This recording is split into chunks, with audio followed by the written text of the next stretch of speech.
Non, je vais prendre la parole un petit peu, et puis alors, je vais partir de moi, et très vite, je vais aller vers Sarah.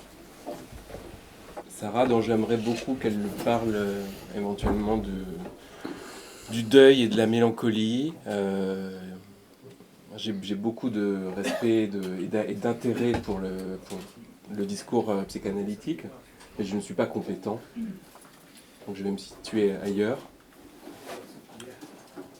Euh, les deux sujets que je peux essayer d'aborder, parce que ça m'intéresse aussi éventuellement de dissiper, enfin de tordre le cou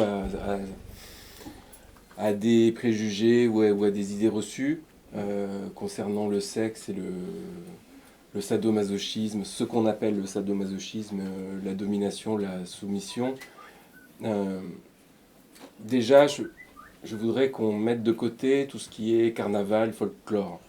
Euh, Quand je parle de sadomasochisme, et le sadomasochisme qui se trouve dans ce livre n'a rien à voir avec celui du théâtre, du théâtre du cuir, du latex, des martinets, maîtresse Cindy, pour ceux qui la connaissent. Je l'aime beaucoup, hein, mais voilà.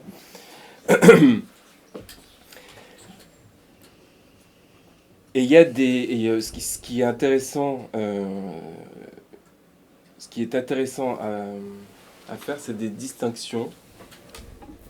La première distinction, c'est celle que l'on peut faire entre le sadisme de Sade euh, et le masochisme, ou le sadomasochisme de Sader-Masoch.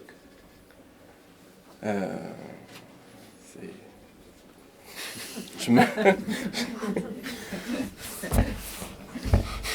Et bon, il y a évidemment énormément de choses à dire. Il y aurait un colloque à faire pendant 10 jours.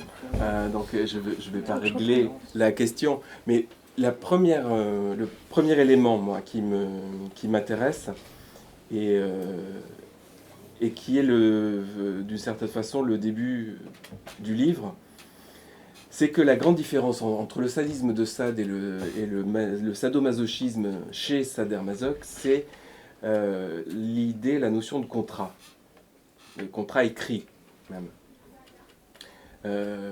Chez Sader-Masoch, il y a une... D'ailleurs, on dit vraiment sadomasochisme avec un trait d'union. C'est une relation, c'est un rapport,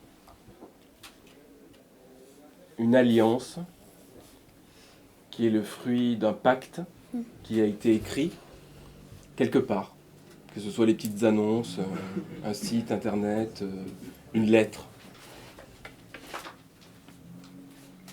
Et tout découle de là. C'est-à-dire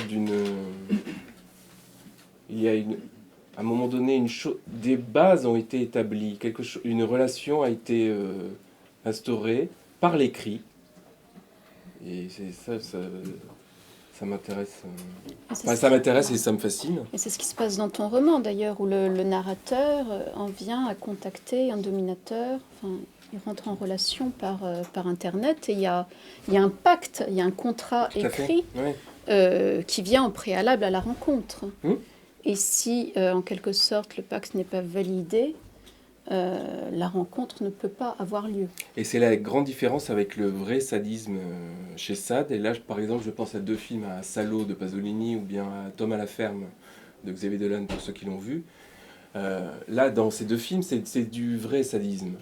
Parce qu'il n'y a pas de pacte d'alliance, il n'y a pas d'écrit contractuel à la base. C'est-à-dire que là, il y a des bourreaux, un bourreau, qui d'un coup se met à oppresser l'autre, la victime. Et la victime, plus ou moins consentante, peut s'apercevoir qu'au fil du temps, elle éprouve un certain plaisir à être dominée, donc ça continue ou pas. Mais rien n'est établi.